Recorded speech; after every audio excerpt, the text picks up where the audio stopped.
During a snowstorm, the daughter of a widowed architect finds a young homeless woman shivering in the cold. Without hesitation, she offers her a cookie and declares, "You need a house. I need a mommy."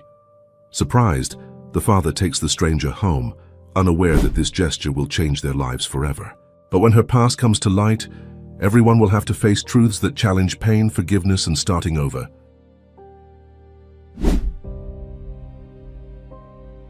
If this story interested you, don't forget to subscribe to our channel and tell us what city you're watching us from. We'll keep going.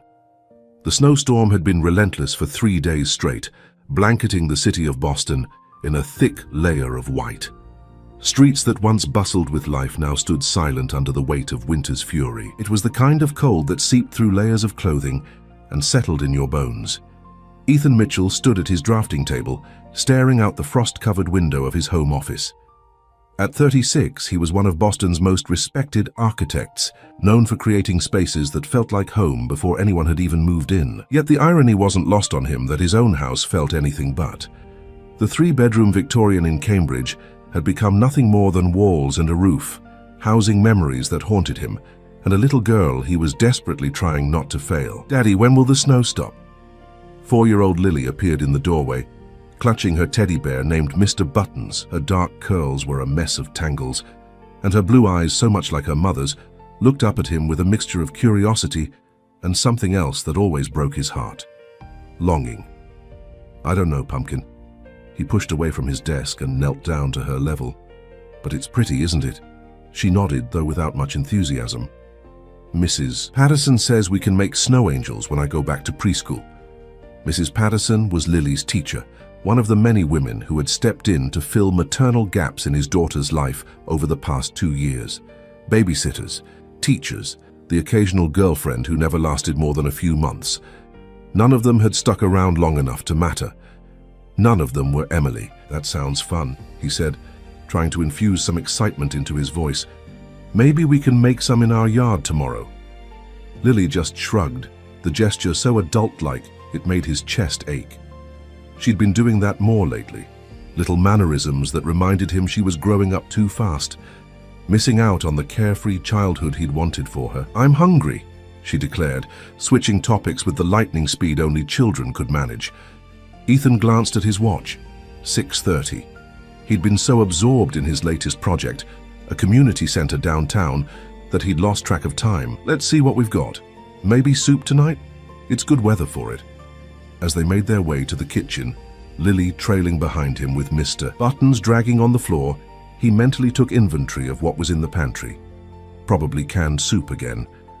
Or maybe those frozen meals his mother-in-law Margaret had dropped off last month during her fleeting visit from Florida. She couldn't bear to stay in Boston long. Too many memories, she'd said, as if he had the luxury of escaping them. After dinner, tomato soup and grilled cheese that Lily picked at more than 8. Ethan realized they were out of milk for morning. "We need to make a quick trip to the store, Lilypad," he said, already dreading bundling them both up to face the storm. Lily's face brightened. "Can I wear my princess snow boots?" "Absolutely. The pink ones with the sparkles, right?"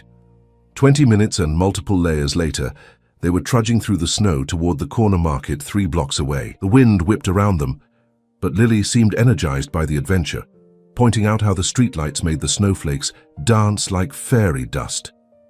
It was moments like these, when she found wonder in the ordinary, that gave him glimpses of the little girl beneath the old soul she sometimes seemed to be. As they rounded the corner past the bus stop, Lily suddenly stopped walking. "Daddy, look, the snow angel lady is cold." Ethan followed her gaze to the bus shelter, where a figure huddled on the bench, barely visible under what looked like multiple thin layers of clothing. A woman, he realized, as they got closer. She was shivering violently, her hands tucked into her armpits. A small backpack clutched between her knees. "Lily, come on," he said quietly, taking his daughter's mittened hand. The city had its share of homeless people, and while he usually gave to the shelter downtown, he wasn't in the habit of approaching strangers on the street, especially with Lily in tow. But Lily pulled back, her expression serious. "She needs help, Daddy. She's shaking like when I had a fever." Before he could stop her, Lily had broken free and was marching toward the bus shelter, her pink boots making determined prints in the fresh snow. "Lily!" His voice was sharp with alarm. but she ignored him. The woman looked up as Lily approached, revealing a face that surprised Ethan. She was younger than he'd expected, maybe late 20s, with striking features despite her obviously exhausted state.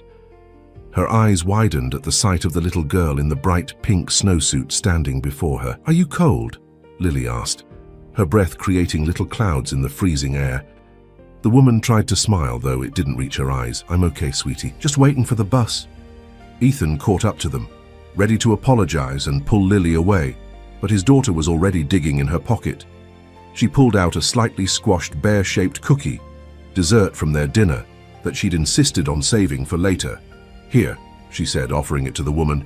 "It's chocolate chip. It makes things better." The woman hesitated, looking up at Ethan as if asking permission.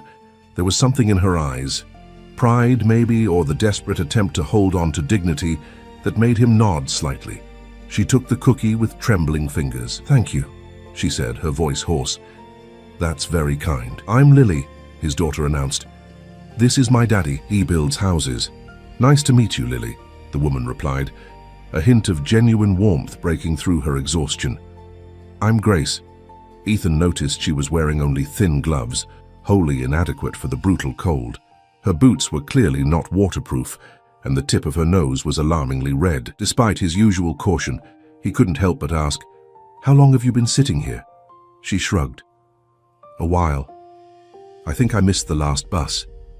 Her voice had an educated quality to it that seemed at odds with her current situation. "You can come to our house," Lily declared suddenly, with the straightforward logic of a 4-year-old. "You need a home and I need a mommy." Ethan froze, mortified. "Lily," but Grace wasn't looking at him. She was staring at Lily with an expression of such raw emotion that it stopped his apology in his throat. For a moment, she seemed unable to speak. Then she shook her head gently.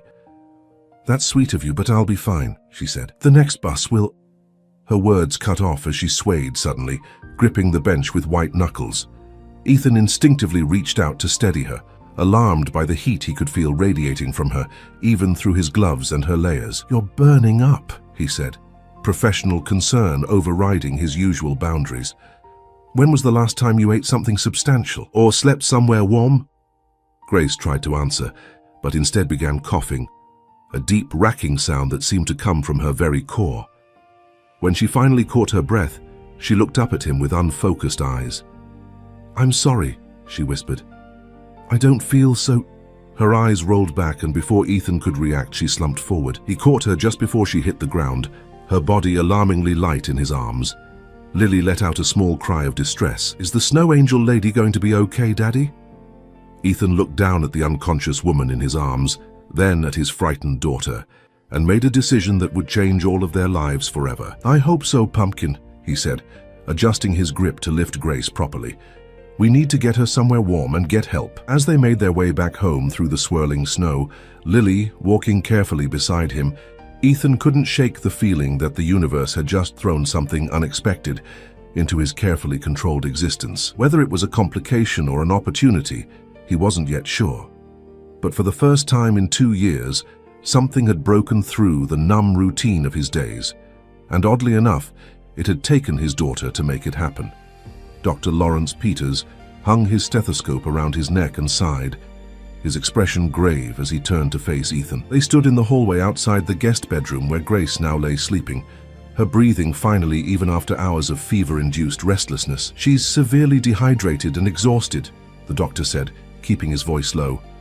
"The fever's at 101.3 and I'm concerned about the congestion in her lungs if this progresses to pneumonia." "What should I do?" Ethan asked, running a hand through his disheveled hair. He'd called Dr. Peters, an old family friend who still made house calls, in a panic after carrying Grace home and realizing how seriously ill she was. "Ideally, she should be in a hospital," Dr. Peters replied. "But with this weather, ambulances are only responding to life-threatening emergencies." He handed Ethan a prescription. "This antibiotic should help. I've given her the first dose already. Keep her hydrated, monitor her temperature, and call me if anything changes." After the doctor left, Ethan stood in the doorway of the guest room, watching the shallow rise and fall of Grace's chest. In the soft lamplight, with her face relaxed in sleep, he could see how young she truly was, She couldn't be much older than 30. What had happened to put someone like her on the streets in the middle of winter? Is she going to live with us now, Daddy? Lily's small voice came from behind him. He turned to find his daughter in her nightgown, clutching Mr. Buttons. No, sweetie, he said gently. We're just helping her get better. Then she'll probably want to go wherever she was headed. He realized he had no idea where that might be. During her brief moments of consciousness, Grace had mumbled something disturbing. There's no one who needs to know if I'm alive or... She hadn't finished the sentence, but the implication had sent a chill through him that had nothing to do with the blizzard outside. But she can stay for Christmas, right? Lily asked, her eyes wide with hope. It's only 9 days away. Ethan hadn't even thought about Christmas. With Emily gone, the holidays had become something to endure rather than celebrate. Last year he'd managed a small tree and a few presents, but Lily had cried when there were no Christmas cookies like Mommy used to make. This year, he'd been dreading it even more. We'll see, Lilypad.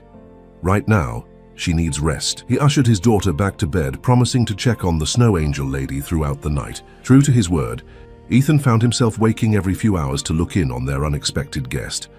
Around 3 in the morning, he found her awake, staring at the ceiling. You're in my home, he said quietly from the doorway. My daughter and I found you at the bus stop. You collapsed from fever. Grace turned to look at him, her eyes clearer now. I remember the little girl, Lily. Her voice was hoarse. You carried me? He nodded, suddenly self-conscious. You needed help. I'm Ethan Mitchell, by the way. Grace Harper. She tried to sit up, but winced, falling back against the pillows. I should go. I've imposed enough. It's still snowing, he interrupted. And you're sick. The doctor said you need rest and antibiotics. She looked away, her profile sharp against the pillow. I can't pay you. Or the doctor. I'm not asking you to. He moved into the room and placed a glass of water on the bedside table. When was the last time you ate? Grace hesitated, as if calculating. Yesterday morning. I had half a bagel someone left on a cafe table. Something in Ethan's chest tightened. He was no stranger to charity work. His firm regularly designed spaces for non-profit organizations, but this was different. This was personal in a way that made him uncomfortable. I'll make you some toast, he said, turning to leave. Try to drink that water. When he returned with toast and a bowl of canned soup he'd heated up, Grace was sitting against the headboard, looking around the room. Her eyes lingered on the watercolor painting of Boston Harbor that hung on the wall. Your house is beautiful, she said. Very intentional. He handed her the tray. I'm an architect. Lily mentioned that. She took a small bite of toast, closing her eyes briefly as if savoring it. She's wonderful. So open. Too open sometimes, Ethan said, thinking of his daughter's startling declaration at the bus stop. About what she said? Children say what they're feeling, Grace interrupted gently. She misses her mother. The directness caught him off guard. Yes, Emily, my wife, passed away when Lily was 2. The words still felt strange in his mouth even after all this time. Complications during a routine procedure. It was unexpected. Grace nodded, her expression softening. I'm very sorry. There was something in the way she said it. Not the usual awkward platitude, but a genuine acknowledgement of his loss that made him look at her more closely. She met his gaze steadily, and for a moment he had the uncanny feeling she could see right through the careful facade he'd constructed over the past 2 years. Thank you, he said finally. You should eat while it's warm. Over the next few days, Grace's condition improved slowly. The fever broke, and her cough became less severe, though she still tired easily. Ethan worked from home, checking on her between video meetings and design revisions. He learned she was originally from Portland, Oregon, had studied at Parsons School of Design in New York, and had an encyclopedic knowledge of fashion history. What she didn't volunteer was how she'd ended up on that bench in the snow, and Ethan didn't ask. There was an unspoken agreement between them. He would provide shelter and care, and she would respect the boundaries of their temporary arrangement. Lily, however, had no such reservations. She took to visiting Grace whenever she could, bringing her drawings, toys, and endless questions. To Ethan's surprise, Grace never seemed annoyed by the intrusions. Instead, she engaged with Lily in a way that few adults did, treating her questions with genuine consideration and sparking her imagination with stories about snow bakeries and princess design studios. On the 4th morning, Ethan woke to an unfamiliar sound, laughter. Following it to the kitchen, he stopped short in the doorway. Grace stood at the stove in clothes he recognized as Emily's, a simple sweater and leggings that Margaret had insisted he keep just in case. Her dark hair was pulled back in a loose bun, and she was flipping pancakes while Lily sat at the counter, giggling at something Grace had just said. "The secret," Grace was explaining, "is to wait for the little bubbles to form before you flip them. See?" She demonstrated with a perfect flick of her wrist. "Can I try?" Lily asked eagerly. "With my help," Grace agreed, beckoning her over. She helped Lily onto a step stool and guided her small hand with the spatula. Their movements synchronized as they flipped a pancake together. "Perfect. You're a natural, Miss Lily."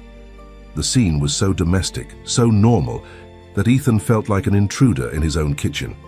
A knot formed in his throat as he watched his daughter beam with pride, an expression he hadn't seen in too long. "Good morning," he said finally, stepping into the room. Grace turned, a slight flush coloring her cheeks. "I hope this is okay. Lily was hungry, and I wanted to thank you somehow for everything." "Daddy, look, we made pancakes with faces." Lily pointed to a plate where pancakes had been decorated with banana slices for eyes and strawberry mouths. "I see that," he said, smiling despite himself. "They look delicious."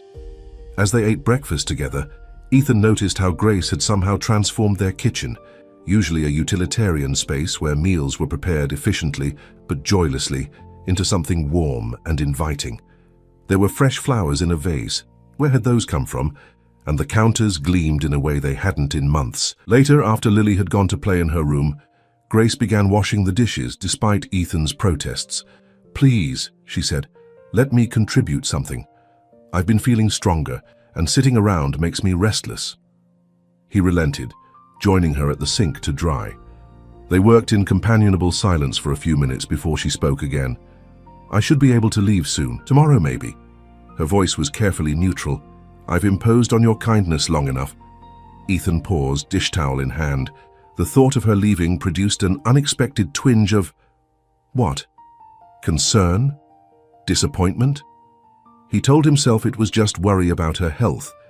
"Where will you go?" he asked. Grace focused intently on scrubbing a pan. "I have some options," she said vaguely. He recognized evasion when he heard it. "In this weather, with no money?" She stiffened, her hands stilling in the soapy water. "I've managed before, and ended up unconscious at a bus stop," he pointed out, more sharply than he'd intended. She looked up then, her expression both proud and vulnerable. "I don't need your pity, Ethan." "It's not pity," he said, surprising himself with his vehemence. "It's..." He trailed off, unsure how to define what it was. Human decency? Concern for a fellow person? Or something more complex, tied to the way Lily had bloomed in Grace's presence? Before he could finish his thought, Lily's voice rang out from the living room. "Daddy! Grace! Come quick! It's snowing again and the flakes are huge."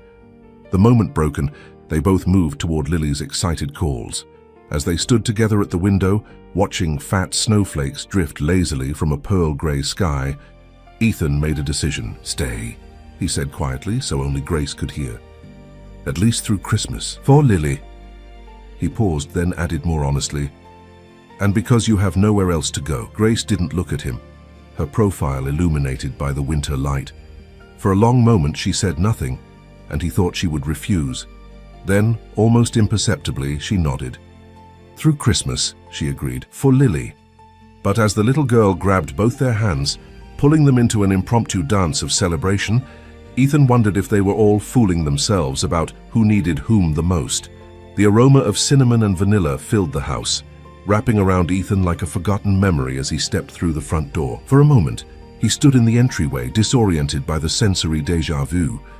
It smelled like before, like Emily. Music drifted from the kitchen, not the classical compositions he occasionally played during dinner, but something light and jazzy that made the house feel alive. Following both the scent and sound, he found Grace and Lily at the kitchen counter, their hands dusted with flour as they pressed cookie cutters into rolled dough. "Daddy!" Lily exclaimed, her face lighting up. "We're making Christmas cookies, bear ones and star ones and tree ones." "I see that," he said, setting down his briefcase. It was the first day he'd gone into the office since Grace had arrived, a necessary evil to attend a client meeting that couldn't be postponed. He'd left with trepidation, despite Grace's assurances that she was fully recovered and perfectly capable of watching Lily for a few hours.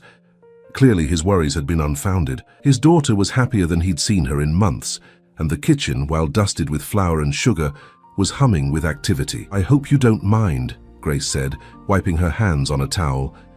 "Lily mentioned that Christmas cookies were a tradition, and I thought—" She trailed off, suddenly uncertain. "It's fine," he said quickly, though he felt a pang of something complex. Gratitude mixed with a hint of resentment that this stranger could so easily create joy his daughter had been missing. "It smells amazing." Grace seemed to sense his conflicted emotions. "We saved some dough for you," she offered, "if you'd like to join us." He should say no. He had emails to catch up on, drawings to review, but Lily was looking at him with such hope that he found himself shrugging out of his coat instead. "I've always been partial to the star-shaped ones myself." As they worked, Ethan couldn't help noticing how naturally Grace moved around his kitchen, as if she'd been there for years rather than days. She knew where the extra vanilla was kept, had found the holiday sprinkles he'd forgotten they had, and had somehow even located Emily's old recipe box, which he'd stuffed in the back of a cabinet. "This recipe is wonderful," Grace commented as she slid another tray into the oven. "The cardamom adds something special." Ethan froze. "You used Emily's recipe?" Grace must have heard something in his voice because she straightened, her expression suddenly cautious. "Yes. Lily showed me her mother's recipe card. She said these were her favorites." She hesitated. "I'm sorry if that was overstepping." He wanted to be angry. This was something sacred, something that belonged to Emily, but the truth was, he hadn't been able to bring himself to make these cookies since she'd gone. The recipe card, written in her flowing script, had been too painful to look at. "It's okay," he said finally. "I just wasn't expecting it." Later, after Lily had gone to bed, surrounded by the new stuffed bear Grace had somehow fashioned from one of his old sweaters, "Just a simple pattern I remembered from design school," she'd explained. Ethan found himself sitting across from Grace at the kitchen table, 2 mugs of tea between them. "Thank you," he said, breaking the comfortable silence. "For today, for making it normal for her." Grace wrapped her hands around her mug. "She's an extraordinary child, so resilient, but still so in need of—" She trailed off, perhaps sensing dangerous territory. "A mother?" he finished, the word heavy on his tongue. "Feminine energy," she corrected gently. "A different kind of nurturing than what you provide. You're an excellent father, Ethan. She adores you." He looked down at his tea. "I'm doing my best, but there are things I can't give her, moments I don't know how to navigate. When she asks questions about Emily, or when she needs—" He shook his head. "Someone who knows how to braid hair properly or explain why some girls at preschool wouldn't play with her." "The hair is just practice," Grace said with a small smile. "The social politics of 4-year-old girls, though, that requires specialized training." He laughed, surprised by how good it felt. When was the last time he'd genuinely laughed in this house? "Where did you learn to cook like this?" he asked, changing the subject. Those cookies were exactly like Emily's. A shadow passed over Grace's face. "My grandmother taught me the basics. Then I picked things up here and there. When you've worked in the fashion industry, you attend a lot of events with good food." I paid attention. It was the first time she'd voluntarily mentioned her past. Ethan leaned forward slightly. "You studied at Parsons, right? For fashion design?" She nodded, her expression growing more guarded. "Yes. I graduated with honors, actually. Had a promising start." "What happened?" The question slipped out before he could stop it. Grace was silent for so long that he thought she wouldn't answer. When she finally spoke, her voice was measured, as if she were choosing each word carefully. A mistake, a misunderstanding that became something bigger. Then everything fell apart very quickly. Ethan wanted to press for details, but her closed expression warned him not to. Instead, he nodded and changed the subject. They talked about safer topics. Lily's upcoming preschool Christmas pageant, a new building he was designing downtown, books they'd both read. It was the most normal conversation he'd had with an adult in his home since Emily died, and he was surprised by how much he'd missed it. Later that night, after Grace had retired to the guest room, Ethan found himself drawn to his laptop. He told himself it was responsible, really. To learn more about the woman staying in his home, spending time with his daughter, a simple background check, the kind he'd do for any nanny or babysitter. He hesitated only briefly before typing Grace Harper Fashion Design into the search bar. The results were immediate and surprising. Grace hadn't just been promising. She'd been on the verge of becoming a significant name in the industry. There were articles from fashion blogs praising her innovative approach to sustainable luxury and her impeccable technical execution. Photos showed her younger, more confident, hairstyled in a sleek bob rather than the longer waves she wore now, standing beside runway models wearing her designs. And then about 2 years ago, everything changed. The headlines shifted dramatically. Rising star Grace Harper accused of plagiarism. Harper designs pulled from Fashion Week amid controversy. Exclusive. Former mentor claims Harper stole designs. Ethan clicked through the articles, a knot forming in his stomach. According to the reports, Grace had been accused of stealing designs from both established designers and fellow students. The evidence seemed damning. Side-by-side comparisons showed similarities that were hard to dismiss. Her former mentor, renowned designer Vivian Walsh, had led the charge, publicly denouncing her once protégé. The final article, dated 18 months ago, was brief. Disgraced designer Harper disappears after lawsuit. It mentioned that Grace had lost her apartment, her studio space, and reportedly left New York under a cloud of debt and disgrace. There was nothing after that. No redemption story, no follow-up. She had simply vanished until she appeared on a snowy bench in Boston. Ethan closed his laptop, feeling vaguely guilty. He'd invaded her privacy, learned things she clearly wasn't ready to share. But another part of him felt justified. He had Lily to think about. He couldn't invite someone into their lives without knowing who they really were. The next morning, he woke to find Grace and Lily already up making breakfast together. Grace had somehow transformed a simple bowl of oatmeal into an art project, with arrangements of berries and honey that made Lily squeal with delight. He watched them from the doorway, his thoughts troubled by what he'd discovered. Was she really the person who had done those things? The woman teaching his daughter to create patterns with blueberries didn't seem capable of the calculated deception described in those articles. "Daddy, look! Grace made a bear face in my oatmeal." He forced a smile. "That's very creative." Throughout the day, Ethan found himself watching Grace more closely, looking for signs of deception or manipulation. But all he saw was a woman who seemed genuinely invested in making his daughter happy, who cleaned up after herself meticulously, who had begun organizing his chaotic home office when she thought he wasn't paying attention. That evening, after Lily was asleep, he knew he had to say something. Grace was sitting in the window seat in the living room, sketching in a small notebook he'd given her when she'd mentioned wanting to jot down some ideas. "I need to ask you something," he said, sitting across from her. She looked up, her pencil pausing mid-stroke. Something in his expression must have given him away because wariness immediately crept into her eyes. "What is it?" "I looked you up online," he admitted. "I found the articles about the plagiarism accusations." Grace's face drained of color. She closed the notebook slowly, deliberately, as if buying time to compose herself. "I see," she said finally, her voice carefully neutral. "Were they true?" He hadn't meant for the question to sound so blunt, but now that it was out, he couldn't take it back. "No." Her response was immediate and firm. "No, they weren't true." "Then what happened?" "Because from what I read—" "From what you read," she interrupted, a flash of anger breaking through her composure. "I'm a thief and a fraud. Is that what you want me to confirm, Ethan, that you've welcomed a criminal into your home?" "I want the truth," he said evenly. "My daughter is getting attached to you. I need to know who you really are."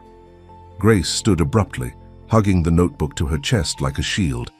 "I was framed," she said, her voice low and intense. "Vivian, my mentor, she saw something in my collection that threatened her, a technique I developed that made her work look derivative. So she turned it around, accused me of stealing from her."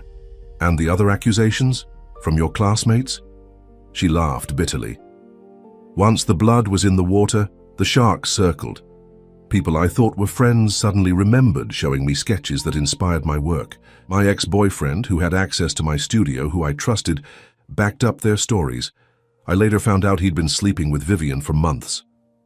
The raw pain in her voice was convincing, but Ethan had learned the hard way that emotion could be manipulated. Why didn't you fight it? Take it to court."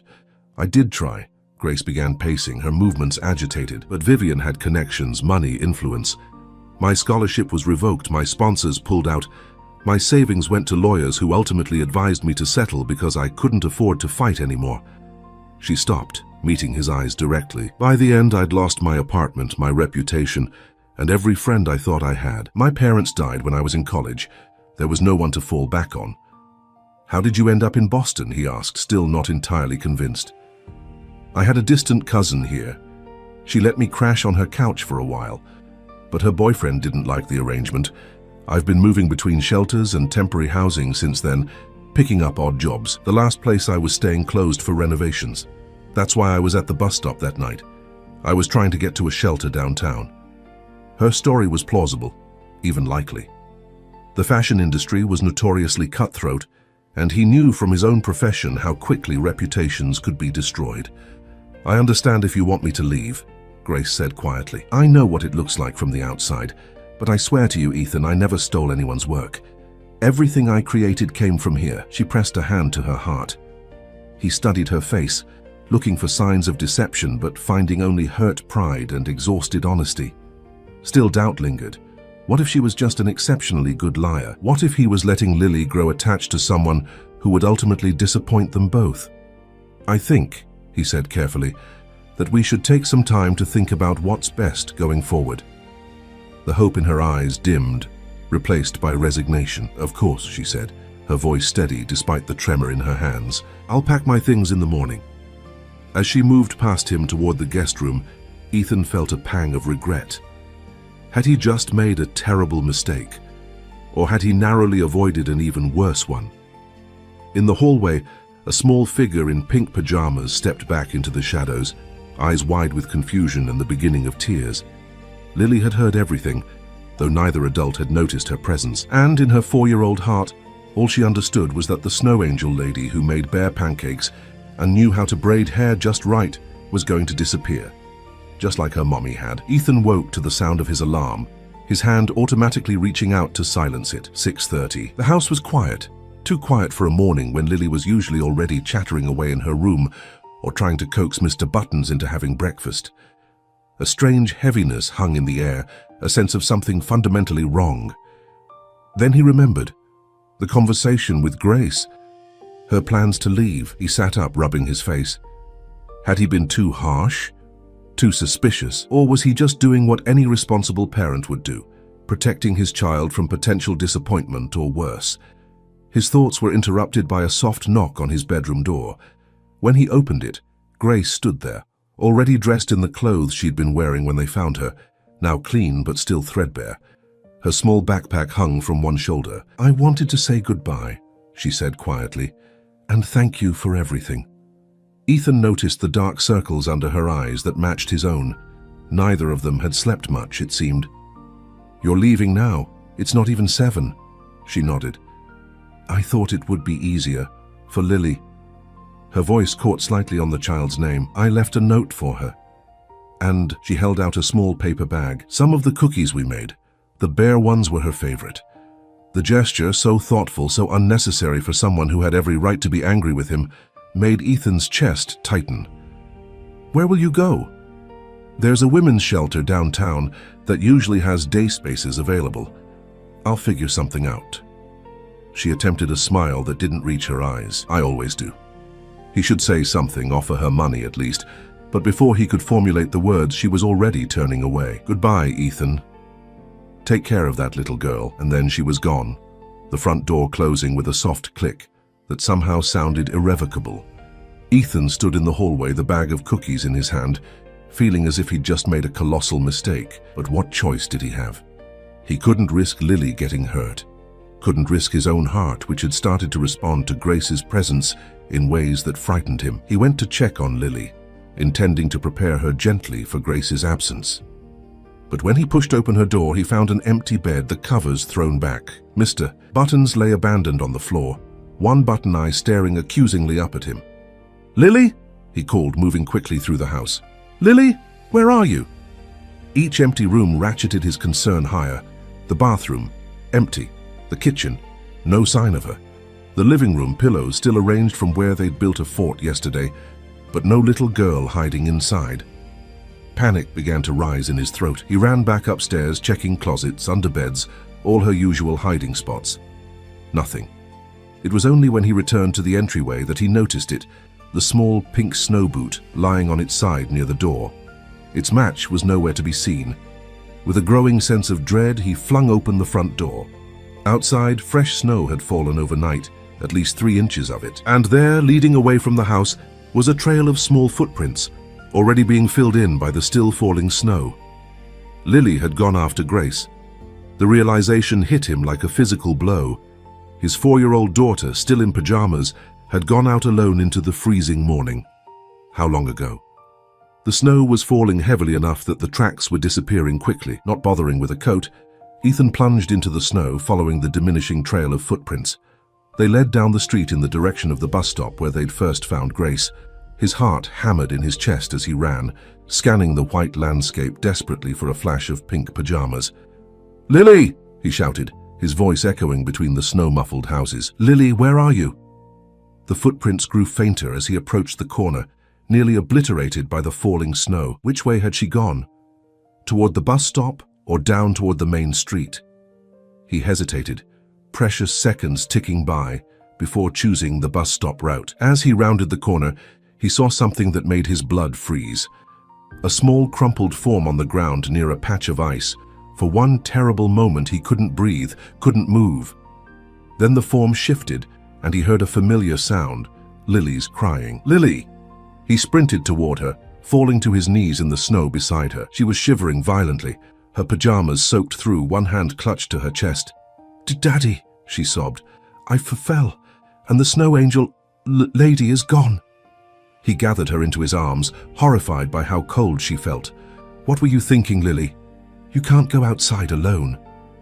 "I wanted to find Grace," she hiccuped through her tears. "She makes everything better, like my mommy did." The simple statement cut through him like a blade. Had he been so focused on his own grief, his own careful boundaries, that he'd missed how deeply his daughter needed what Grace had brought into their lives? "My hand hurts," Lily whimpered, holding it out. Ethan's stomach dropped when he saw the deep cut across her palm, blood staining the snow beneath them. "Let me see, sweetheart," came a voice from behind them. Ethan turned to find Grace kneeling in the snow beside them, her expression a mixture of concern and relief. She was out of breath, as if she'd been running. "I heard shouting," she explained, not meeting Ethan's eyes as she gently took Lily's injured hand. "I was on my way to the bus stop when—" She trailed off, focusing on the wound. "It's deep but clean. Here." She unwound the scarf from her neck, one of Emily's that Ethan had told her she could borrow, and wrapped it carefully around Lily's hand. "This will stop the bleeding until we can clean it properly." Lily's sobs quieted as Grace worked, her small body still shivering but relaxing at the familiar touch. "You came back," she said wonderingly. "I heard your daddy calling for you," Grace said, smoothing Lily's tangled hair back from her face.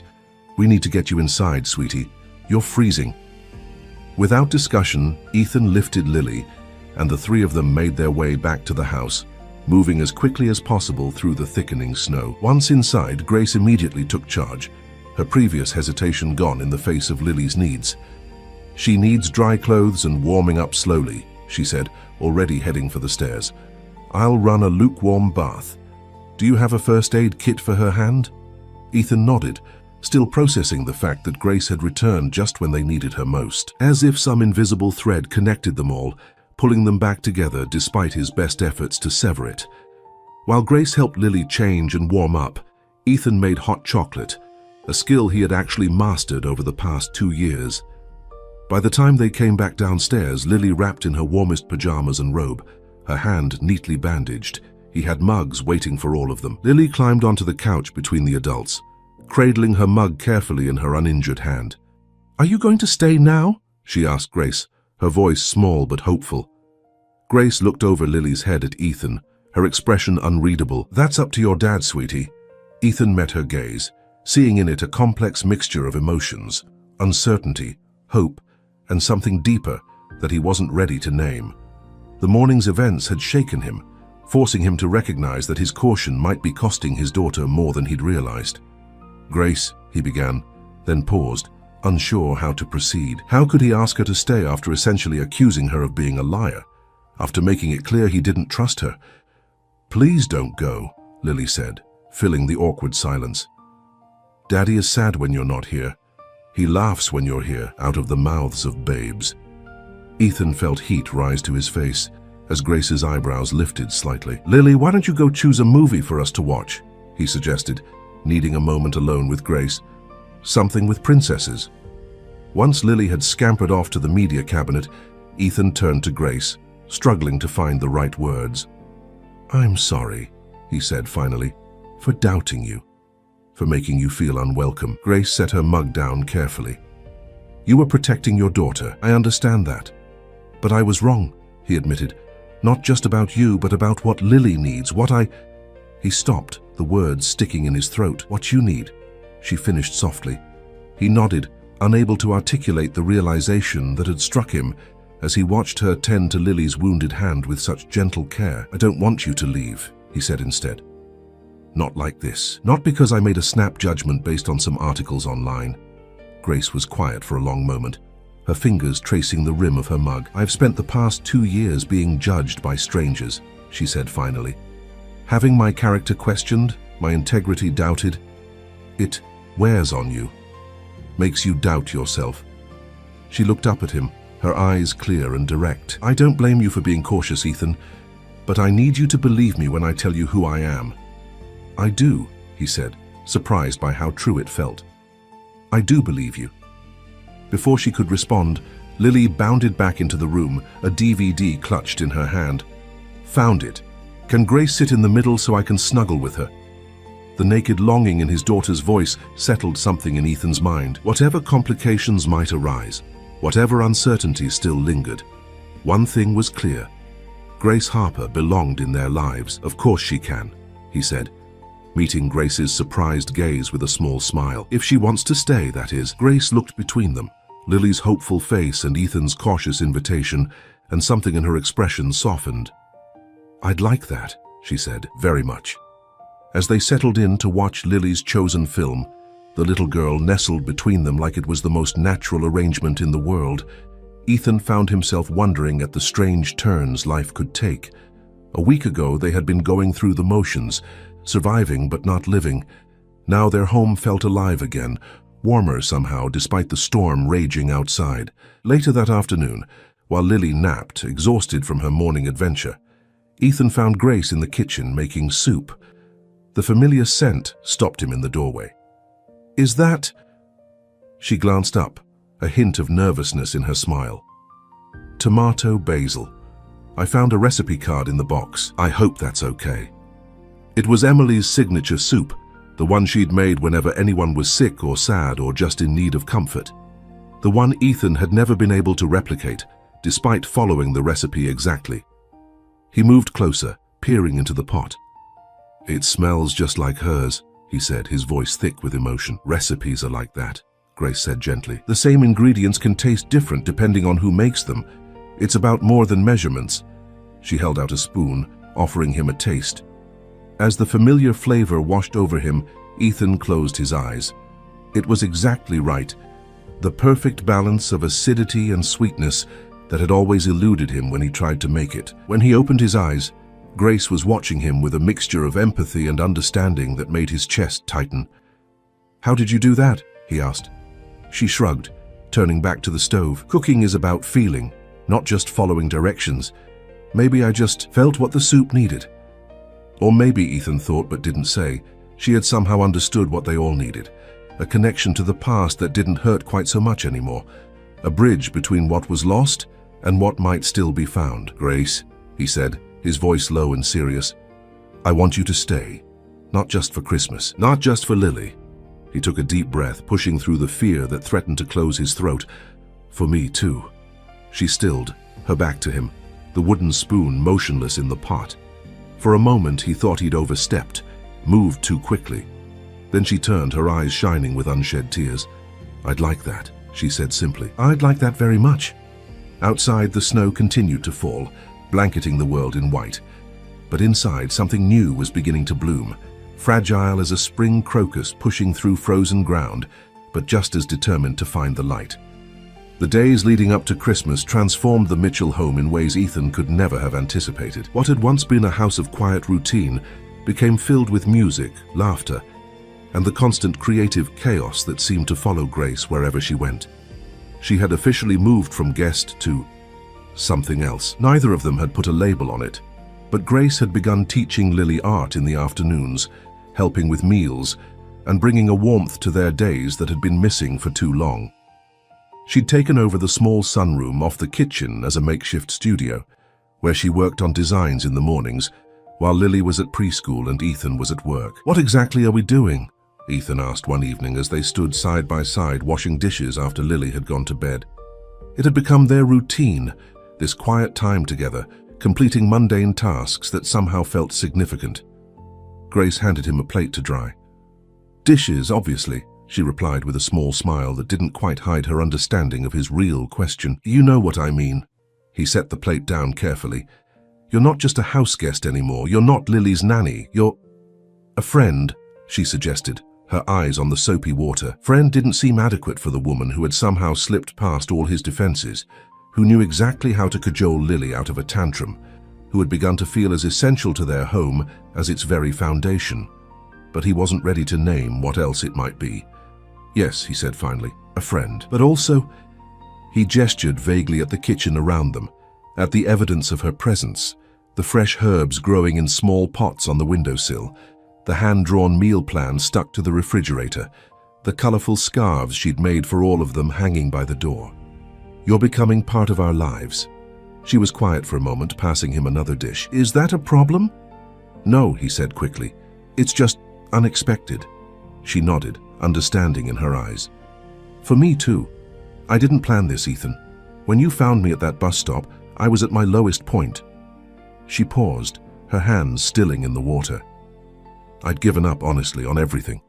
And then there was Lily with her cookie and her innocent invitation, and you carrying me through the snow." Ethan remembered that night, how light she had felt in his arms, how desperate her fever had seemed. "You needed help." "I did," she agreed. "But it's more than that now, isn't it? You and Lily, you needed something too." The simple truth of it settled between them. Yes, they had needed something, someone to break through the careful fortress of routine and subdued grief they'd been living in. But acknowledging that felt dangerously close to admitting other feelings he wasn't sure he was ready to explore. "We should finish the tree tonight," he said instead, changing the subject. "Christmas is in 3 days." The tree had been a joint project, started the day after Lily's snow adventure. Grace had helped them select it from a lot downtown, insisting on a full, slightly lopsided blue spruce that Lily had immediately declared the most perfect Christmas tree ever. They'd been decorating it gradually, adding a few ornaments each evening like a countdown to the holiday. "Just the star left," Grace agreed, accepting his pivot with grace. "Lily's been saving it for last." Later, as they sat in the living room with only the tree lights illuminating the space, Lily long asleep and dreaming of Santa, Ethan found himself studying Grace's profile. She was sketching again, her pencil moving confidently across the page of her notebook. He'd noticed she did that more often now, creating rather than just existing. It was as if his home had somehow become a safe space for her to reclaim parts of herself that had been lost. "What are you working on?" he asked. She glanced up, slightly self-conscious. "Nothing important, just ideas." "May I see?" She hesitated, then passed him the notebook. The page was filled with dress designs, elegant but practical, with interesting details that caught the eye. In the margin, she'd written notes about sustainable fabrics and manufacturing processes. "These are beautiful," he said, genuinely impressed. "Have you thought about trying to design again? Professionally, I mean." Grace took the notebook back, her fingers brushing his in a way that sent a small current through him. "Sometimes. But the industry has a long memory. The scandal, it follows me. What if you started fresh, under a new name maybe?" She looked thoughtful. "I've considered it, but it feels like giving up somehow, like admitting they won." He understood that, the reluctance to concede defeat even when fighting seemed impossible. It was how he'd felt after Emily died, determined to raise Lily perfectly, as if that could somehow make up for her mother's absence. "I have some contacts in the design world," he offered. Architects often collaborate with fashion designers for special events, installations. If you wanted, I could put out some feelers. Her eyes widened slightly. You'd do that, even knowing my history? I know you, Grace, he said simply. Not just your history. The look she gave him then, vulnerable, hopeful, grateful, made something shift in his chest, a door opening that had been closed for a very long time. The moment was interrupted by a creak on the stairs. They both turned to see Lily standing there in her nightgown, Mr. Buttons dangling from one hand. I had a bad dream, she said, her voice small, about the day Mommy went to heaven. Ethan moved immediately to gather her into his arms, but to his surprise, Lily went to Grace instead, climbing into her lap and burying her face in her shoulder. She was all alone, Lily whispered, her voice muffled. In my dream.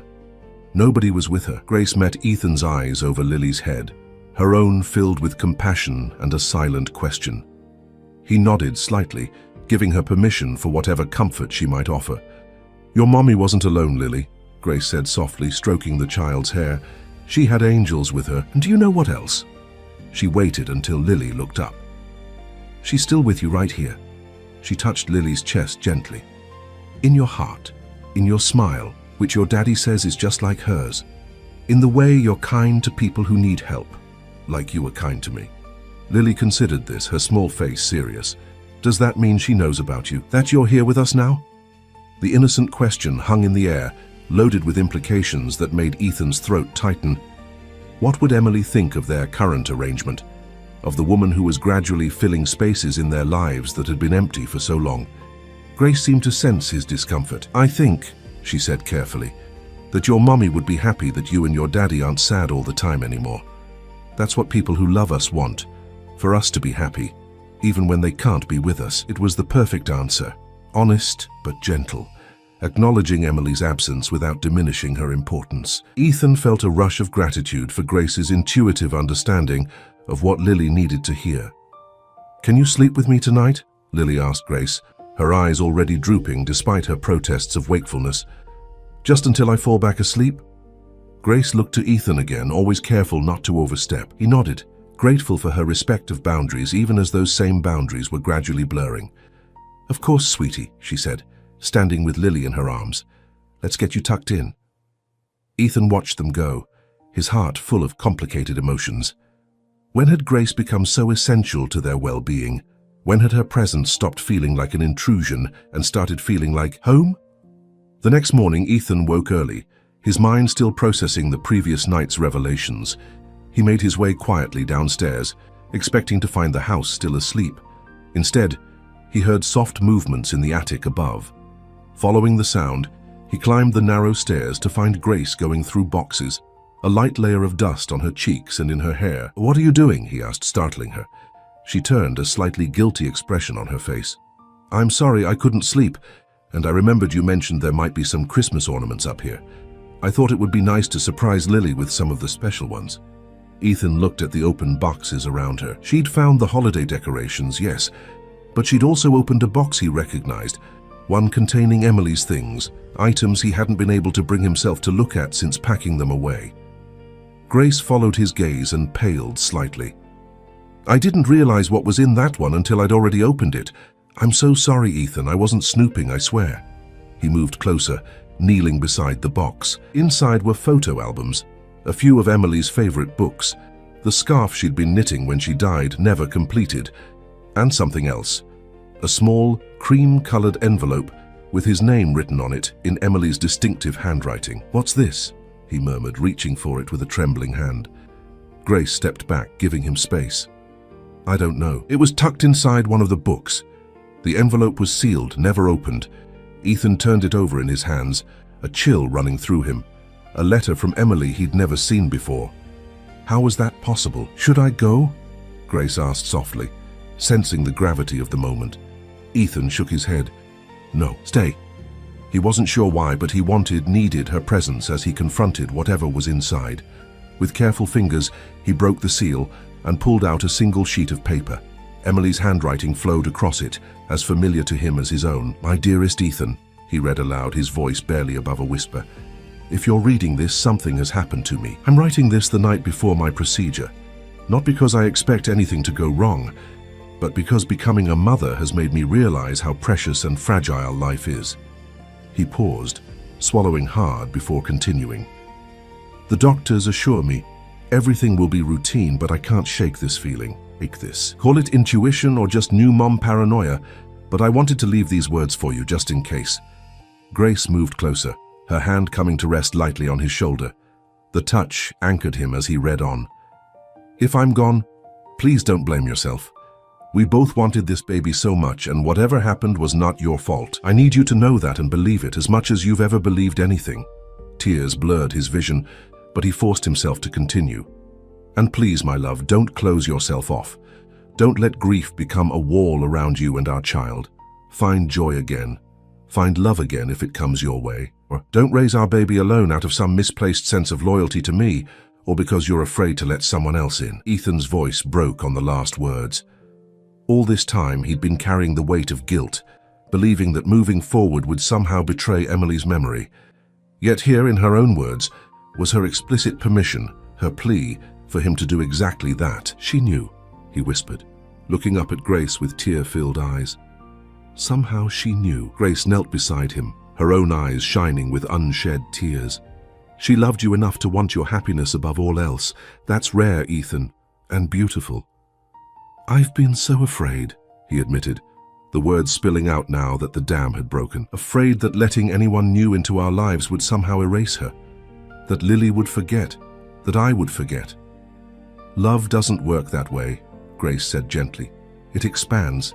It doesn't replace." There was something in her voice, a wisdom born of her own losses, perhaps, that resonated deeply with him. Without thinking, he reached for her hand, needing the connection.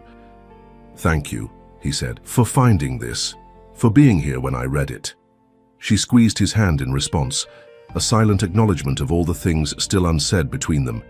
They stayed like that, surrounded by the physical artifacts of his past life and the emerging possibility of something new, until Lily's voice called up from below, wondering where everyone had gone. As they descended the stairs together, Ethan felt lighter somehow, as if Emily's letter had lifted a burden he hadn't fully recognized he was carrying. There was still grief, still loss, there always would be. But now there was also permission to move forward, explicit and loving. And as he watched Grace lift Lily into a good morning hug, her face alight with genuine affection, he allowed himself to consider for the first time that moving forward might include the remarkable woman who had stumbled into their lives on a snowy night just 2 weeks ago. Christmas morning dawned clear and bright, the storm finally having moved on to leave behind a pristine world of white. Ethan woke to the sound of Lily's excited footsteps in the hallway, followed by her dramatic whisper shout, "Grace, Grace, Santa came." He smiled, listening to Grace's sleep-roughened voice respond with appropriate enthusiasm. The guest room had become her room now, personalized with small touches, sketches pinned to the wall, a vase of winter greenery on the dresser, a small collection of art books Ethan had given her when he noticed her eyeing them in his study. By the time he made it downstairs, Lily was already beneath the tree, examining packages with reverent fingers while Grace made coffee in the kitchen. The domesticity of the scene struck him anew. How quickly they had fallen into patterns that felt like they'd existed forever. "Merry Christmas," Grace said, handing him a steaming mug. She was wearing the emerald green sweater he'd given her the night before, their own private gift exchange after Lily had gone to bed. He'd insisted she needed something new for Christmas Day, and the color brought out the gold flecks in her eyes. "Merry Christmas," he replied, their fingers brushing as he took the mug. "Did you sleep well?" She nodded, a soft smile playing at her lips. "Better than I have in years, actually." There was something in her expression, a warmth, an openness, that made his heart beat faster. Since finding Emily's letter, something had shifted between them. The careful distance they'd maintained had diminished, replaced by a new awareness that neither had fully acknowledged, but both could feel. "Daddy! Grace! Come on!" Lily called, breaking the moment. "Santa brought so many presents." They spent the morning in a haze of torn wrapping paper and exclamations of delight. Lily was beside herself with joy over her gifts. New art supplies, books, a dollhouse Ethan had secretly assembled late at night, and a handmade stuffed bear family that Grace had sewn while Lily was at school. "Look, Daddy, they're us," Lily exclaimed, holding up the 3 bears. A large brown one with a tiny tool belt, a smaller one with a green ribbon around its neck, and a tiny one with curly, dark yarn for hair. This one's you, and this one's Grace, and this one's me. Ethan glanced at Grace, who was watching Lily with a mixture of joy and uncertainty, as if unsure whether she'd overstepped by including herself in the family representation. "They're perfect," he said, making sure to catch Grace's eye. All three of them belonged together. Her smile was worth every moment of uncertainty he'd felt over the past weeks. Later, as they prepared Christmas dinner together, a simple but festive affair of roast chicken, potatoes, and vegetables, Ethan found himself marveling at how different this holiday was from what he'd anticipated. He'd been dreading Christmas, expecting it to be another painful reminder of Emily's absence. Instead, it had become something new, not replacing the past, but building upon it, creating fresh memories alongside the cherished old ones. The doorbell rang just as they were setting the table, startling all of them. They weren't expecting company. The original plan had been a quiet day, just the three of them. "I'll get it," Ethan said, wiping his hands on a dish towel. When he opened the door, the shock nearly knocked him backward. Margaret Williams stood on his doorstep, elegantly dressed in a camel hair coat and heels despite the snow, her silver-streaked hair swept into its usual perfect chignon. Emily's mother, his mother-in-law, Lily's grandmother, who hadn't visited since Emily's funeral, who called on Lily's birthday and at Christmas, but otherwise maintained a careful distance, as if being around them was too painful a reminder of her lost daughter. "Margaret," he managed, his voice betraying his surprise, "this is unexpected." Her expression was as controlled as ever, but he could see the effort it cost her. "I know. I should have called, but I found myself unable to face another Christmas alone in Florida. I wanted to see my granddaughter." Before he could respond, Lily appeared at his side, her eyes widening in recognition. "Grandma Margaret," she exclaimed, launching herself forward. Margaret's composure cracked slightly as she knelt to embrace her granddaughter, her eyes closing briefly, as if savoring the contact. "Hello, my darling," she said, her voice softer than Ethan had heard it in years. "My, how you've grown."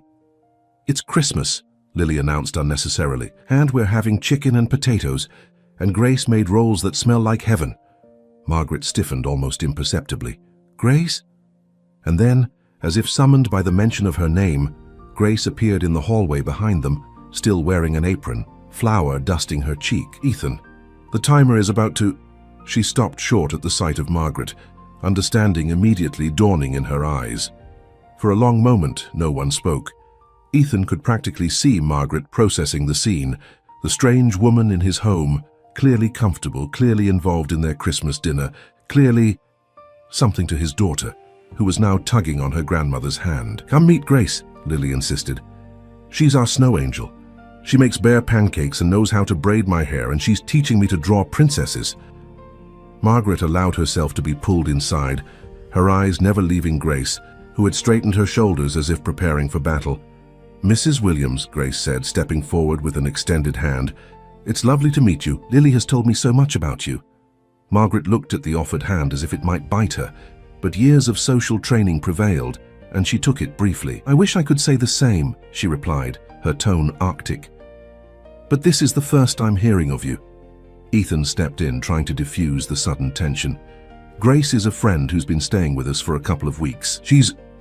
I found her at the bus stop," Lily interrupted, oblivious to the undercurrents.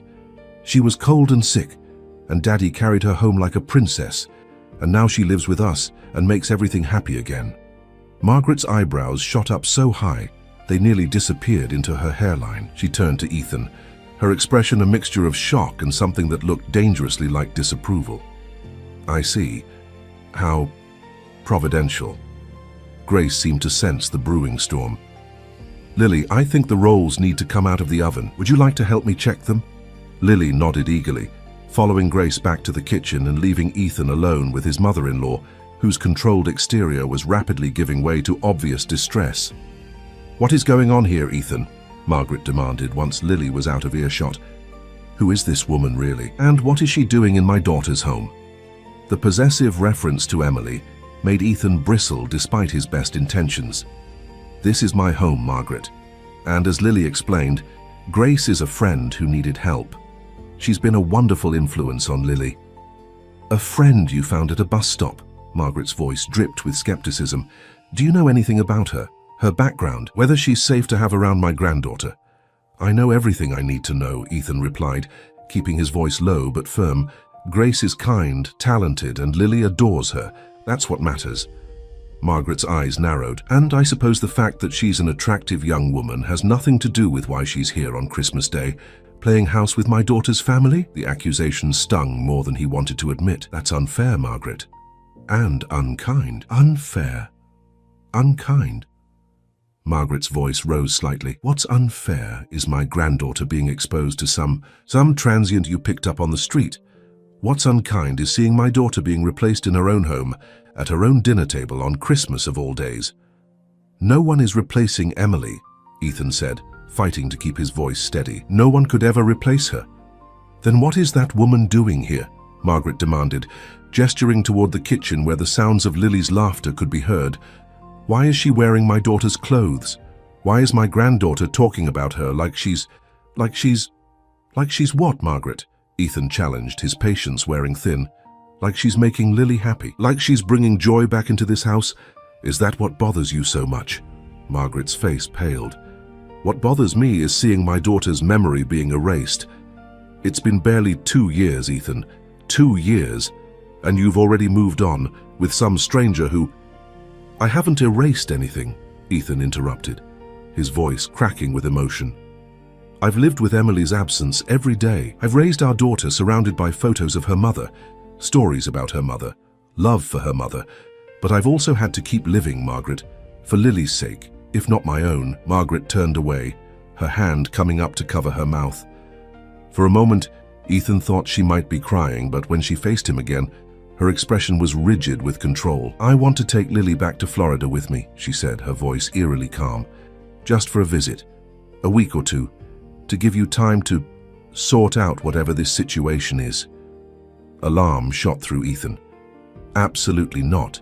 It's the middle of the school year, and Lily needs stability, not to be shuttled across the country because you disapprove of my house guest. Is that all she is, a house guest? Margaret's gaze was penetrating. Because that's not what it looks like to me, Ethan, and I have to wonder what a judge would think if I raised concerns about my granddaughter's living situation. The thinly veiled threat hung in the air between them. Before Ethan could respond, Grace appeared in the doorway, her expression serious. Dinner's ready, she said quietly. Lily's already at the table. The tension in the hall was palpable, and Grace's eyes moved between them, understanding dawning in her expression. I can leave, if that would make things easier, she offered. Go to a hotel for a few days. That won't be necessary, Ethan said firmly, even as Margaret opened her mouth to agree. You belong here, Grace, with us. The naked emotion in his voice surprised even him. He hadn't meant to make such a declaration, especially not in front of Margaret, but the words had emerged from some deep place of certainty within him. Margaret's lips thinned to a tight line. I see I'm outvoted, she said coldly. But this conversation isn't over, Ethan. Grace stepped back, allowing Margaret to sweep past her into the dining room. When they were alone in the hallway, she turned to Ethan, her eyes troubled. I'm causing problems for you, she whispered. The last thing I want is to come between you and Lily's grandmother. Ethan shook his head. Margaret and I have had our issues since Emily died. This isn't about you, not really. It's about her inability to accept that life goes on, that things change. But she's right about one thing, Grace said, her voice barely audible. I'm not Emily. I can never be Emily, I know that, Ethan replied, reaching for her hand before he could think better of it. I don't want you to be Emily. I want you to be you, the woman who brought laughter back into my home, who teaches my daughter to see beauty in everything, who... He stopped, suddenly aware of how much he was revealing, who makes us both happier than we've been in a very long time. Grace's eyes shimmered with unshed tears. Ethan, I know this isn't the right time, he said quickly, with Margaret here, with everything so complicated, but I need you to know that I don't regret finding you that night. Not for a second. She squeezed his hand, a silent acknowledgement of all that remained unsaid between them. We should join them, she said finally, before the food gets cold. Dinner was a study in carefully maintained civility. Margaret was unfailingly polite to Grace, asking pointed questions about her background, her education, her career. Each inquiry laden with subtle skepticism that Grace fielded with remarkable grace, if somewhat edited honesty. She mentioned her design background, but glossed over the scandal that had derailed her career, describing her current situation as a period of transition. Lily, blissfully unaware of the undercurrents, chatted happily, often turning to Grace with inside jokes or references to their shared activities that only highlighted how integrated into their lives she had become. After dessert, a pie Grace had baked that morning which Margaret declined with a thin smile, Lily insisted on showing her grandmother all her Christmas presents, particularly the Bear family that now represented their household. "See, Grandma? This one's Daddy, and this one's Grace, and this one's me," she explained, placing them in Margaret's reluctant hands. "We're a family of bears." Margaret's expression tightened, but she managed a smile for her granddaughter. "They're lovely, darling. Did your father buy these for you?" "No, Grace made them. She sews and draws and makes everything pretty, like magic." Margaret's eyes flicked to Grace, who was busying herself clearing dessert plates. How industrious of her. When Lily ran off to fetch more treasures to show, Margaret turned to Ethan, her voice low. "I'd like to speak with you privately before I leave.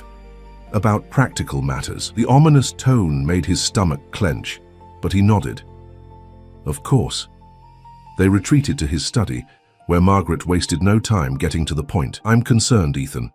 Deeply concerned. This woman appears out of nowhere and suddenly she's integrated into every aspect of your lives. Making clothes for Lily, cooking Emily's recipes, living in your home. It's inappropriate at best, potentially dangerous at worst." "You don't know her, Margaret," Ethan said, struggling to keep his temper in check. "If you just give her a chance—" "I know she's taking advantage of a vulnerable situation," Margaret interrupted. "A single father, a child missing her mother. It's the perfect setup for someone looking for security." The implication that Grace was some kind of opportunist made Ethan's blood boil. That's not who she is. She's had every opportunity to take advantage, and all she's done is give. Her time, her care, her creativity. She's helped Lily in ways I couldn't on my own. Margaret studied him, her expression calculating. "You have feelings for this woman, don't you?" The direct question caught him off guard. Did he have feelings for Grace? The answer was increasingly obvious, though he'd been avoiding articulating it even to himself. "My feelings aren't the issue here," he deflected. "What matters is what's best for Lily. And you think a stranger with no apparent background, no family connections, no stability is what's best for my granddaughter?" Margaret shook her head. "Emily would be devastated to see this." The mention of Emily, so soon after discovering her letter, ignited something in Ethan. "Actually, I don't think she would be," he said, moving to his desk and withdrawing the letter from the drawer where he'd placed it. "I think she'd understand better than you do." Margaret frowned. "What is that?" "A letter from Emily," Ethan explained, his voice softening. "Written the night before her procedure. Grace found it in the attic, in a box of Emily's things." Margaret's hand flew to her throat. "A letter? All this time? Why didn't you tell me?" "I only found it a few days ago," Ethan said, "and it was addressed to me, but—" "You should read it. I think you need to." He handed her the letter, watching as her composure crumbled while reading her daughter's final words. By the time she reached the end, tears were streaming down her face. "She knew," Margaret whispered, echoing Ethan's own words from days before. "She knew something might happen, and she wanted me to move forward," Ethan said gently. "To find joy again, to find love if it came my way, to not raise Lily alone." Margaret looked up, her eyes red-rimmed but suddenly clearer, as if seeing him, truly seeing him, for the first time in years. "And you think this Grace person, she's what Emily would have wanted for you? For Lily?" Ethan considered the question seriously. "I think Emily would have wanted someone who makes Lily laugh, who encourages her creativity, who treats her with patience and understanding. Someone who respects Emily's memory while helping us build a new future. And yes, I think Grace could be that person." Margaret was silent for a long moment, the letter trembling slightly in her hands. "I miss her so much," she said finally, her voice breaking. "Every day. It's like a physical ache that never goes away." "I know," Ethan said, moving to sit beside her.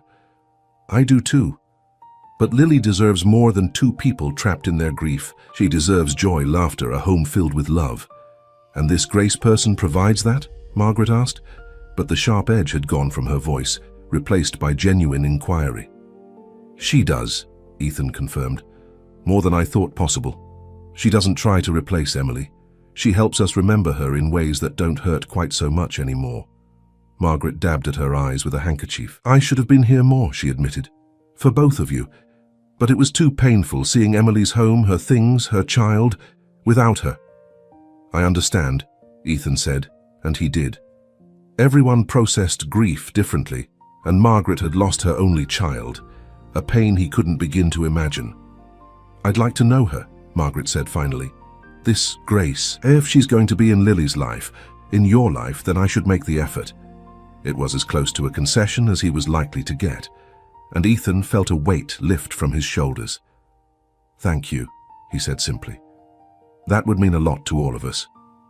When they returned to the living room, they found Grace sitting with Lily on the floor, helping her arrange her new art supplies in a special box. The scene was so ordinary, so natural, that Ethan felt a surge of certainty. This was right, this was what they needed. Margaret approached slowly, her posture still stiff, but her expression softened. Grace, she said, drawing their attention. I wonder if you might show me how you made those remarkable bears. I used to sew quite a bit myself, though it's been years. Grace's surprise was evident, but she recovered quickly. I'd be happy to, she said, rising to her feet. It's a simple pattern, really. The secret is in the details. As the two women moved to the couch, beginning a tentative conversation that gradually warmed as they discovered shared interests in textile arts, Ethan watched with a sense of wonder. The day that had begun with such joy, then threatened to collapse into conflict, was ending with a fragile but real peace. It wasn't perfect. Margaret would need time to fully accept Grace's place in their lives. Grace still carried the wounds of her past, the uncertainty of her future, and Ethan himself was only beginning to understand the depth of his feelings for this remarkable woman who had stumbled into their lives during a snowstorm. But as Lily curled up between her grandmother and Grace, chattering happily about the three bears that now represented their unconventional family, Ethan felt something he hadn't experienced in years. Hope. Not just for survival, but for genuine happiness, for a future bright with possibility, and/or because of a chance encounter at a bus stop on a snowy night in December. 6 months later, the Boston summer blazed in full glory. The city that had been buried under snow when Grace entered the Mitchells' lives now burst with greenery and color, as if reflecting the transformation that had occurred within their home. Ethan stood in the crowded ballroom of the Fairmont Copley Plaza, a glass of champagne in hand, watching with undisguised pride as Grace moved through the crowd. She looked nothing like the shivering woman he'd found at the bus stop that December night. Tonight she wore a gown of her own design, a flowing creation in midnight blue that seemed to capture both strength and vulnerability in its lines. Her hair, now styled in an elegant wave that framed her face, caught the light as she laughed at something one of the many admirers surrounding her had said. She's quite remarkable, isn't she? Margaret appeared at his side, elegant as always in a silver-sheathed dress. His mother-in-law had surprised everyone by extending her Christmas visit indefinitely, renting an apartment just a few blocks away from their home. The distance had been necessary at first, a buffer as she adjusted to the new family dynamic, but lately she'd been spending more time at the house than in her own place. She is, Ethan agreed, unable to keep the affection from his voice. I still can't believe how far she's come in 6 months. They both turned their attention to the display at the center of the room, a collection of designs under the banner Redemption, a sustainable luxury collection by Grace Harper. The charity fashion show and auction was raising money for women's shelters across Boston, with Grace's designs as the centerpiece. Her story of homelessness and recovery had resonated with the city's elite, making tonight's event one of the most sought-after tickets of the season. The road hadn't been easy.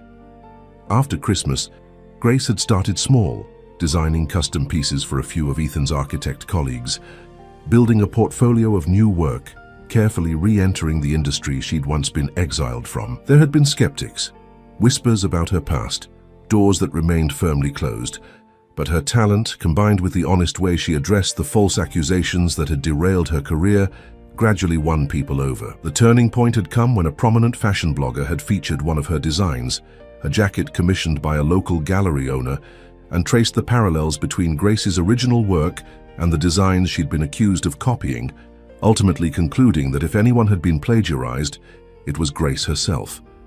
The article had gone viral, prompting a re-examination of the entire scandal. Several former classmates had come forward, admitting they'd been pressured by Vivian Walsh to support her accusations against Grace. "Daddy! Grandma! Did you see Grace on the big screen?" Lily pushed through the crowd toward them, resplendent in a miniature version of one of Grace's designs, her dark curls bouncing with every step. At 5, she was growing more confident by the day, thriving under the combined attention of her father, her grandmother, and the woman who had become something between a mother and a beloved aunt to her. "We did, Pumpkin," Ethan said, lifting her into his arms. "She looked beautiful just like you." "I'm going to be a designer too," Lily declared, not for the first time. "Grace says I have a natural eye for color combinations." Margaret smiled indulgently. "You certainly do, darling, though I still think you might consider architecture like your father, or perhaps law like your mother was studying to be." The mention of Emily no longer brought pain, just a gentle melancholy and warm remembrance. In the months since discovering Emily's letter, they had all found ways to keep her memory alive without being paralyzed by grief. Margaret, especially, had begun sharing stories about Emily's childhood with Lily. Tales of her mother's adventurous spirit, her determination, her occasional stubbornness. Grace had encouraged this, often asking Margaret questions about Emily, helping Lily create a special memory book filled with photos and stories. It was Grace who had suggested the small ritual they now performed on the anniversary of Emily's passing, releasing paper lanterns into the night sky, each carrying a message of love and remembrance. "There you all are!" Grace's voice broke through Ethan's reflections as she joined their small circle, slightly breathless from her circuit of the room. "What do you think? Is it going well? People keep saying such nice things, but I can't tell if they're just being polite." "It's a triumph, dear," Margaret assured her, reaching out to straighten a strand of Grace's hair with the familiar gesture she once reserved only for Emily.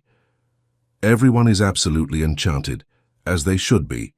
The genuine affection between the two women still sometimes caught Ethan by surprise. After their rocky beginning, he'd worried they would never find common ground, but Grace's respectful attitude toward Emily's memory, combined with her genuine interest in Margaret's stories about her daughter, had gradually softened his mother-in-law's resistance. The turning point had come when Grace had asked Margaret to teach her how to make Emily's famous lemon tarts, a recipe that had been passed down through generations of Williams women. "We're making memories," Grace had explained, when Ethan questioned why she wanted to learn a recipe that clearly held such emotional significance for Margaret. "Not replacing the old ones, but creating a bridge between past and future. Margaret needs to feel that Emily lives on in our home, in our traditions, and I need to understand the woman who shaped the two people I care about most in the world." Now, watching the two most important women in his life, 3 counting Lily, Ethan felt a surge of gratitude so intense it nearly overwhelmed him. Against all odds, they had forged a new kind of family, one that honored what was lost while celebrating what had been found. Ms. Harper, a tall man in an impeccable suit, approached their group, hand extended. "Malcolm Reed, from Ellison Group. Your collection is extraordinary. We'd be very interested in discussing potential backing for a full line if you're open to it." Grace's eyes widened slightly, but she maintained her composure. "That's very flattering, Mr. Reed. I'd certainly be interested in hearing more." As she was drawn into conversation with the investor, Ethan felt a tug on his sleeve. Lily was looking up at him with a serious expression. "Daddy, is Grace going to be famous again? Will she have to go away to New York like before?" The question hit him like a physical blow. He hadn't considered that possibility, that Grace's renewed success might take her away from them. In the whirlwind of the past months, as their relationship had deepened from friendship to something much more profound, he'd somehow assumed she would always be part of their lives. "I don't know, Pumpkin," he answered honestly. "That would be Grace's decision to make." Margaret, ever perceptive, took Lily's hand. "Why don't we go see if they have any of those chocolate strawberries left at the dessert table? I think I saw some with edible gold dust." As they disappeared into the crowd, Ethan watched Grace, trying to read her expression as she spoke with the investor. Would she want to return to New York, to reclaim the career that had been stolen from her. He couldn't blame her if she did. She was talented, ambitious, and deserved every success, but the thought of losing her made his chest ache in a way he hadn't experienced since Emily died. Later, as they walked along the Charles River in the warm summer evening, Grace was uncharacteristically quiet. She'd exchanged her gown for a simple sundress, her fancy heels for comfortable sandals, but still looked every inch the successful designer she was quickly becoming again. "You're thinking very loudly," she said finally, nudging his shoulder with hers. "Care to share?" Ethan hesitated, unsure how to broach the subject. "That investor, Malcolm Reed, he seemed very interested in your work." "He was," Grace confirmed. "Ellison Group is one of the biggest fashion conglomerates in the country. They could provide resources, manufacturing capabilities, distribution." She trailed off, her expression thoughtful. "It's an incredible opportunity." "In New York," Ethan said, unable to keep the apprehension from his voice. Grace stopped walking, turning to face him directly. "Is that what you're worried about? That I'd move back to New York?" He shrugged, trying for nonchalance and failing miserably. "It would make sense. That's where the industry is centered, where your career was building before everything happened." "Ethan Mitchell," she said, her voice suddenly stern. "After everything we've been through, do you really think I'd just walk away from you, from Lily, from the life we've been building together?" The directness of her question caught him off guard. Though their relationship had evolved into something undeniably romantic over the past months, soft kisses in the kitchen after Lily was asleep, long conversations that stretched into the night, an increasing inability to imagine life without each other, they had never explicitly discussed the future. "I wouldn't blame you if you did," he said honestly. "You have a chance to reclaim everything you lost, to prove to everyone who doubted you that they were wrong." Grace's expression softened. "Do you know what Malcolm Reed said to me after you walked away?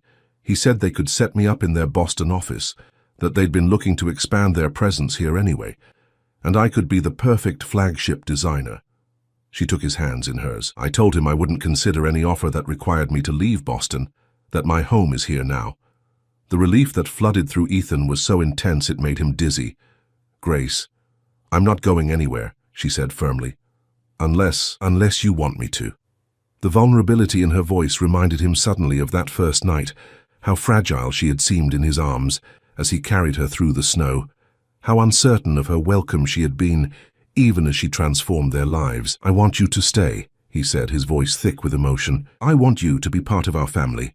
Not as a guest, not as Lily's teacher, not even just as my girlfriend." He fumbled over the word, which seemed inadequate for what Grace had become to him. "I want you to be my partner in everything." Her eyes widened.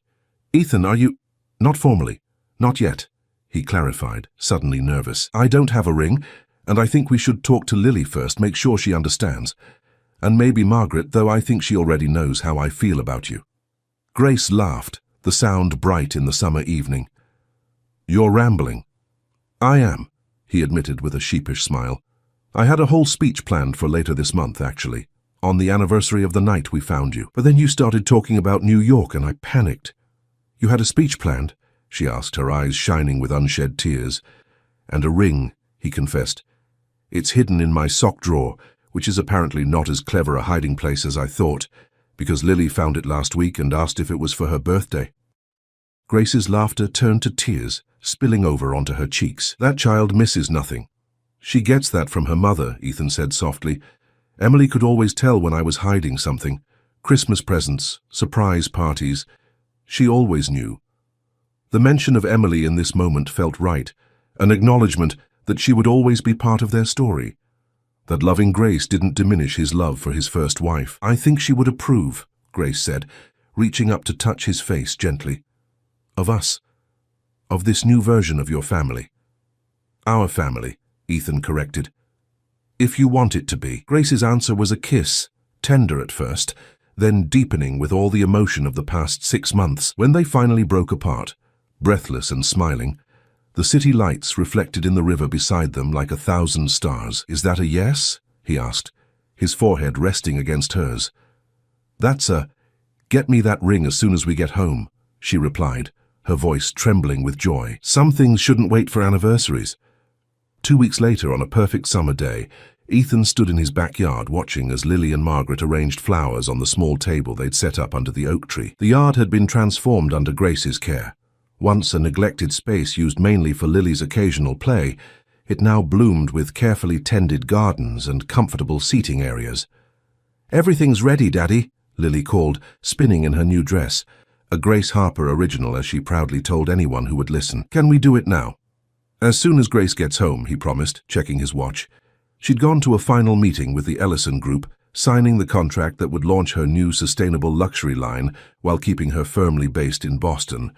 As if summoned by his thoughts, the back gate opened, and Grace appeared, looking radiant in a simple white sundress. "Sorry I'm late," she said, slightly out of breath. "The meeting ran over, and then I stopped to pick up—" She froze, taking in the scene before her, the decorated table, the flowers, Lily and Margaret in their finest dresses, Ethan in the suit he'd worn to the charity event. "What's all this?" she asked, a smile spreading across her face. "A celebration," Ethan said, crossing to take her hand. "Of new beginnings, of family. Of home," Lily added solemnly, coming to stand beside them. "Because home isn't walls and a roof. It's people who love each other." Grace looked from Ethan to Lily to Margaret, who was watching the scene with uncharacteristic sentimentality. "You planned this, all of you?" "It was Lily's idea," Margaret admitted. "Though Ethan and I might have helped with the execution," Lily nodded proudly. "I wanted to make it official, that we're a family now." She produced a small handmade book from behind her back. "I made this, with Grandma's help." Grace accepted the book, opening it carefully. Inside were drawings, photographs, pressed flowers, a chronicle of their journey together, from that snowy night to today. The final page held a childish but recognizable drawing of 4 figures holding hands. A tall man labeled Daddy, a smaller woman labeled Grace, a child labeled Me, and an older woman labeled Grandma. Beneath the drawing, in careful letters, Lily had written, "Family grows when hearts open." "It's beautiful," Grace whispered, kneeling to embrace Lily, "the most beautiful gift I've ever received." "There's more," Ethan said, producing a small velvet box from his pocket. Though he'd already given Grace the ring during their private moment by the river, they'd decided to have a more formal exchange with Lily and Margaret present. As he slipped the ring, a vintage emerald surrounded by tiny diamonds, onto Grace's finger for the second time, Lily clapped with delight. "Now we match!" she exclaimed, holding up her own hand to show the small silver band with a tiny emerald that Ethan had given her that morning. A symbol of their new family bond. Margaret stepped forward, something clutched in her hand. "I have something for you too, Grace," she said, her voice unusually hesitant. "If you'll accept it." She opened her palm to reveal a delicate gold necklace with a heart-shaped locket. "This was Emily's," she explained. "Her grandmother gave it to her on her 16th birthday. It was meant to be passed down to Lily when she was old enough, but—" She took a deep breath. "I think Emily would want you to have it now, to wear until Lily is ready, as a symbol that you're part of this family's history, not just its future." Grace's hand trembled as she accepted the necklace. "Margaret, I can't possibly—" "You can," Margaret interrupted gently. "And you should." Emily's letter said she wanted Ethan to find love again, to find someone who would help raise Lily with all the joy and creativity she deserved. You've done that, Grace. You haven't replaced my daughter. No one ever could, but you've honored her wishes in a way I never imagined possible. As Margaret fastened the necklace around Grace's neck, Ethan felt the final piece of their unusual family puzzle click into place.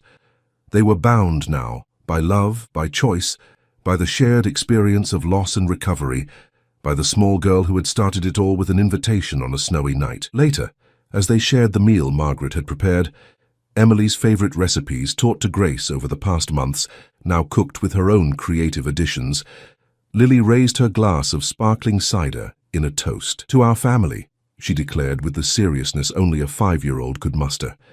"The one we made ourselves."